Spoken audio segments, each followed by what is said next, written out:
Salut à toutes et tous, bienvenue sur webgirondin.com pour les tops et les flops de ce premier match de la saison. On se retrouve ensemble pour une saison, pour vivre cette saison et partager des émotions. On espérait, en tout cas moi j'espérais vivre des premières émotions positives dans ce premier match de la saison et c'est pas le cas. Alors on va regarder ensemble les tops et les flops de cette rencontre face à Angers, score final 3-1. Si vous n'avez pas vu le match, on va passer en revue les performances de chaque joueur en étant le plus objectif possible. Et je vais vous donner mon ressenti sur cette rencontre, donc la première de la saison. On commence comme d'habitude, si vous avez l'habitude également de suivre cette émission, par la composition d'équipe de Paulo Sousa. Un 11 qui, moi, m'a surpris.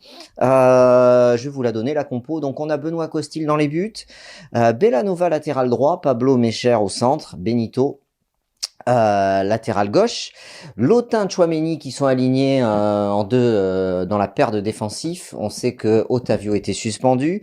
Nicolas Depréville, Wang, Kalou et Jimmy Briand composent le reste de l'équipe. Moi, ce qui m'a surpris déjà dans cette approche de Paulo Sousa, c'est qu'il fait jouer des joueurs, et je pense notamment à Samuel Kalou et à Loris Benito, qui ont assez peu de rythme. Il y en a un qui est rentré plus tard de la CAN et qui a pas beaucoup joué, voire quasiment pas à la CAN. Et il y en a un deuxième, Loris Benito, qui a joué que quelques minutes, une vingtaine de minutes, face au Genoa, c'est tout. Pour attaquer la Ligue 1, qui a une compétition à haute intensité, j'étais surpris que le coach aligne ces deux joueurs, parce que je me suis dit, dans quel état physique ils vont être.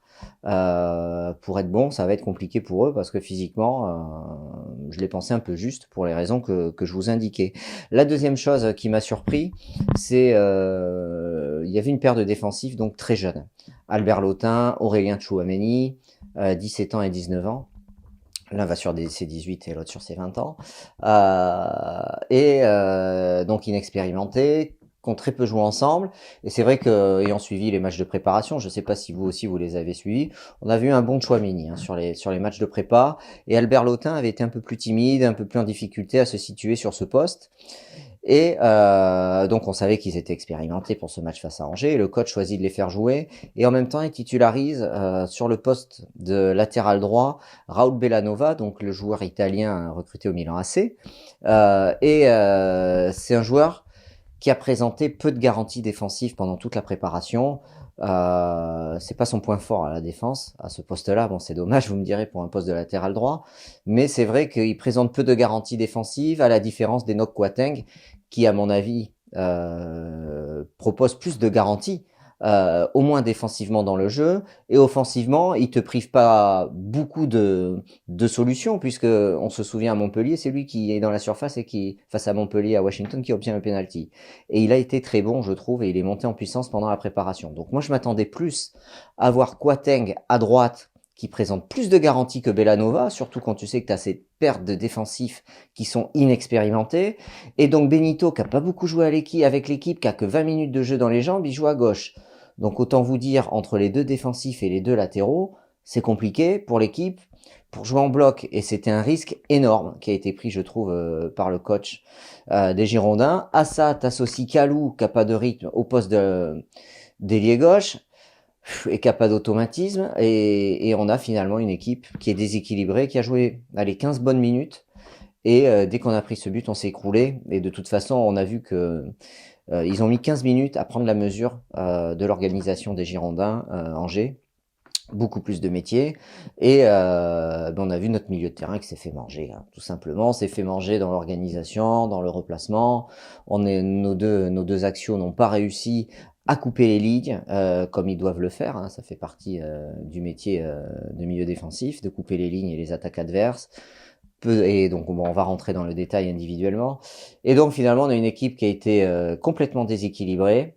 Et donc de par ses choix, je pense. Parce que, et moi, ce qui m'a le plus,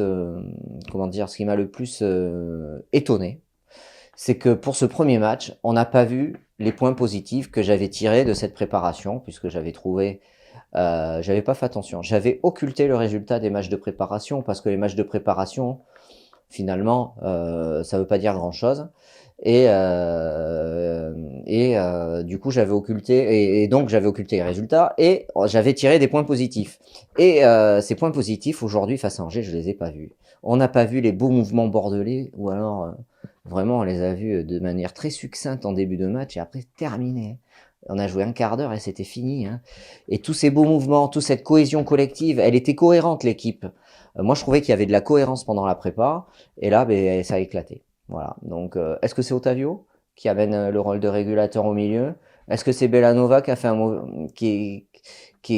qui a pas été performant et donc ça a déstabilisé le groupe? Est-ce que finalement Benito il avait pas assez d'expérience? Est-ce que l'équipe du coup, ben, le bloc, il manquait d'automatisme? Kalou aussi qui a quasiment pas joué de la préparation. Donc au final, vous l'aurez compris, je parle du coach tout de suite, ces choix du coach, ben moi je trouve qu'on peut les remettre en question, en tout cas avec le résultat, c'est vrai que c'est plus facile, mais je les comprends pas et il s'avère qu'ils sont pas payants. Et donc c'est un flop pour Paulo Sousa, parce qu'au finalement, ces choix, ben, comme je vous l'ai exprimé, ben, ils n'ont pas été payants et au contraire, je trouve qu'on a perdu la cohésion qu'on avait à la préparation. Voilà, c'est le premier flop de la soirée. Ensuite, on va dérouler ensemble les performances joueur par joueur. Benoît Costil, j'ai pas grand chose à dire. Si ce n'est que bon, les 3 buts, il se fait fusiller quasiment à bout portant, des frappes limpides. Il y a rien à dire. Après, il a essayé d'haranguer ses joueurs, de crier un petit peu. Mais c'est quand tu es gardien de but et que tu es dans ton but et que tu dois recadrer entre guillemets ou replacer, encourager tes coéquipiers, mais c'est plus compliqué de te faire entendre quand ton coéquipier il est avant-centre ou au milieu du terrain, voilà. Donc bon, je trouve qu'il manquait de relais sur le terrain. Voilà, on a parlé des rôles de leader. Lui, il a ce rôle de leader dans son but, mais il a besoin d'un relais sur le terrain et c'est là où on pouvait attendre plus d'autres joueurs qui étaient présents sur le terrain. Voilà. Donc Benoît Costil, match moyen au final. Allez, Raoul Bellanova. Bon, j'ai déjà un peu esquissé le top, le flop. Bon, vous vous doutez que c'est un flop. Pourquoi? Parce qu'offensivement, il a été assez peu présent. Et surtout défensivement, c'était compliqué. On le sait que c'est compliqué pour lui défensivement. En ayant vu les matchs de préparation, on s'en doutait. Et c'est vrai qu'il y a les buts, ils arrivent du côté gauche, descendent sur la droite, et il y a les joueurs, ils sont tout seuls. En même temps, il n'était pas aidé. Voilà, par ses coéquipiers, et je vous ai dit, la cohésion, elle a éclaté de l'équipe, hein, pas un milieu défensif pour l'aider, Wang, il a pas trop défendu non plus. En tout cas, ça fait un match très moyen pour l'Italien, pour sa première en Ligue 1. Voilà, il doit grandir, il a 18 ans, en tout cas, c'est une première ratée, voilà, c'est un petit flop pour lui aussi. Pablo Mecher, alors j'ai envie de les associer les deux parce que ce sont des joueurs d'expérience. L'un a été international brésilien, même s'il l'est plus. Il a beaucoup d'expérience, il a fait une grosse préparation. Mais Cher, on connaît lui aussi ses qualités, on nous a vanté ses qualités de leader. Et finalement, ce soir, ils ont subi eux aussi et ils sont pas arrivés à exprimer leur qualité de leader, ce qu'on attend d'eux aujourd'hui pour encadrer les jeunes, mais ils ont pas répondu présent. Donc c'est un match compliqué pour les deux centraux, même si ça n'a pas été les plus en difficulté de la soirée. Voilà. Donc je n'irai pas plus sur ces deux joueurs. Benito. Alors Benito, Loris Benito. Alors c'est vrai, techniquement c'est joli. Après, c'est pareil, hein, lui, Kalou, il l'a pas aidé à défendre en première mi-temps. Kalou, il n'a pas fait de replacement défensif pour aller l'aider, tout comme Wang n'a pas aidé Raoul Bellanova. Lui aussi n'a pas été aidé par les milieux défensifs. Voilà, donc c'est un match compliqué, il s'est un peu ressaisi en deuxième mi-temps. C'est une première ratée aussi, je trouve, pour le Suisse, qui aurait dû mieux faire. Il manquait de rythme. Moi, je pense qu'il aurait pas dû être titularisé, tout comme Bellanova. On aurait préféré voir Kouateng et Pounjé, Maxime Pounjé, présenter plus de garanties que Loris Benito. On a vu que les centres sont venus de son côté sur 2 buts, je crois. Voilà. Voilà. Donc, peuvent faire que mieux, hein, tous ces joueurs. Ensuite, on va arriver à Albert Lotin. Alors, j'ai dit d'Albert Lotin, c'est vrai que Petite perte de balle, attention aux pertes de balle au milieu du terrain, c'est dangereux. L'impact physique est réduit avec Albert Lotin. Il faut qu'il gagne un peu en physique et en pression et en intensité face aux autres milieux de terrain de Ligue 1 où il faut sortir un peu les muscles. Hein. Et il n'a pas coupé les attaques adverses comme son collègue Tchouaméni. Voilà. Et je trouve que personne leur parlait. Moi, ce qui m'a étonné dans le match, c'est qu'on sait que ce sont des jeunes joueurs qui sont en apprentissage, plus Lotin que Tchouaméni, même si Tchouaméni n'a pas beaucoup plus d'expérience. Et finalement, il y a peu de joueurs qui leur parlent pour les aider à se replacer. Et c'est là où il manque un leader dans le jeu. Hein.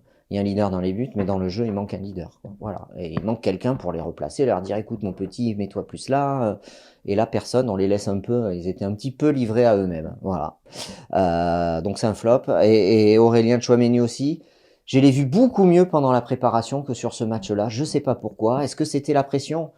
Le coach en parlait, la gestion des émotions pour ces jeunes joueurs. Et je trouve qu'ils ont été un peu submergés peut-être par l'enjeu. Est-ce qu'ils s'étaient mis une trop grosse pression pour ce premier match de Ligue 1? On sait que Bordeaux, il y a un projet derrière et ils veulent bien faire. En tout cas, je les ai trouvés. Le mot me vient tétanisé. Voilà. J'ai trouvé qu'ils étaient un peu tétanisés et qu'ils n'ont pas joué libéré. Au contraire, ils ont joué avec beaucoup de tension, peut-être ça a gambergé et du coup c'était mal placé, voilà. Et aussi bien Tchouaméni que Lotin, donc c'est un flop pour eux. J'espère qu'ils feront mieux sur le prochain match. En tout cas, celui-ci il est raté. Nicolas Depréville, très bonne première minute. Hein. Il met un super coup franc sur une combinaison qui doit être travaillée à l'entraînement avec Wang qui se baisse, si je dis pas de bêtises. Il a été détonateur, il a posé beaucoup de problèmes. Malheureusement, après, lui aussi s'est éteint et il s'est délité la suite du collectif. Peut-être qu'il devrait prendre ce rôle, puisqu'il a été capitaine. Hein, il a porté le brassard récemment en préparation. Peut-être qu'il devrait prendre ce rôle de leader et d'aider ces jeunes à les encadrer, à les replacer. Parce que là, c'était vraiment flagrant. Submergé par l'enjeu, submergé par le jeu. Hein. Voilà. En tout cas, c'est pas un flop. Match très moyen de sa part. Wang, il obtient le coup franc. Il a failli marquer en début de match sur la seule action de Samuel Kalou intéressante de la rencontre. Ce petit centre et elle passe à ras du poteau. Sa reprise toujours bien placée Wang hein, sur les buts. C'est lui qui obtient le coup franc sur le but de Depréville. Et après, il s'éteint. Je trouve qu'il n'a pas fait assez de replacement défensif. Il a un peu abandonné son milieu de terrain. Et tu dois faire les efforts, sinon ça pardonne pas. Hein. Ton équipe est submergée. Hein. Si tu joues pas en bloc, voilà. Donc assez déçu. On sent qu'il y a du potentiel. Par contre, le replacement défensif, c'est terrible et il doit y participer. Et voilà, je trouve qu'il y a beaucoup de joueurs qui ont manqué dans ce rôle-là de solidarité et de cohésion d'équipe pour aller au combat quoi. Il va au combat devant mais aussi derrière aussi hein. Sinon si tu prends 3 buts, tu peux pas gagner un match, c'est pas possible. Hein. Voilà, donc c'est flop pour Wang.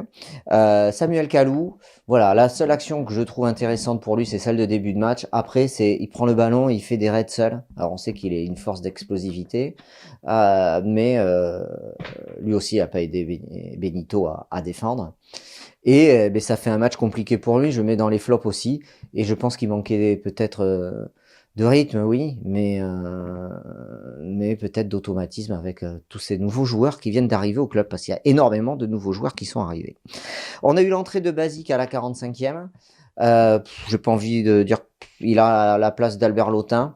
Il a aidé à stabiliser. On n'a pas pris de but en deuxième, mais bon, on en avait déjà pris 3 en première et on n'en a pas marqué non plus. Donc entrée moyenne de Thomas Basic. Yacine Benraou s'est mis, il est rentré au niveau de ses coéquipiers.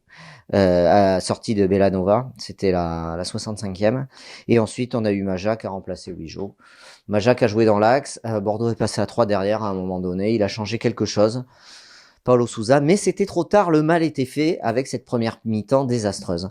Voilà, donc je suis très déçu.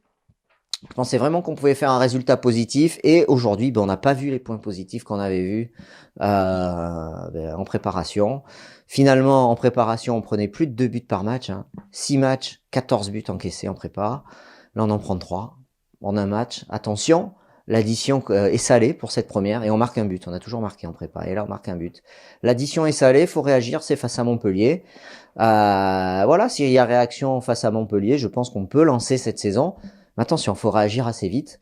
Et surtout, faut des renforts au milieu. Et quand je dis réagir, c'est les joueurs et le coach. Voilà. Allez, salut. Merci de nous suivre, pardon, sur Web Girondin. Et à la prochaine. Ciao.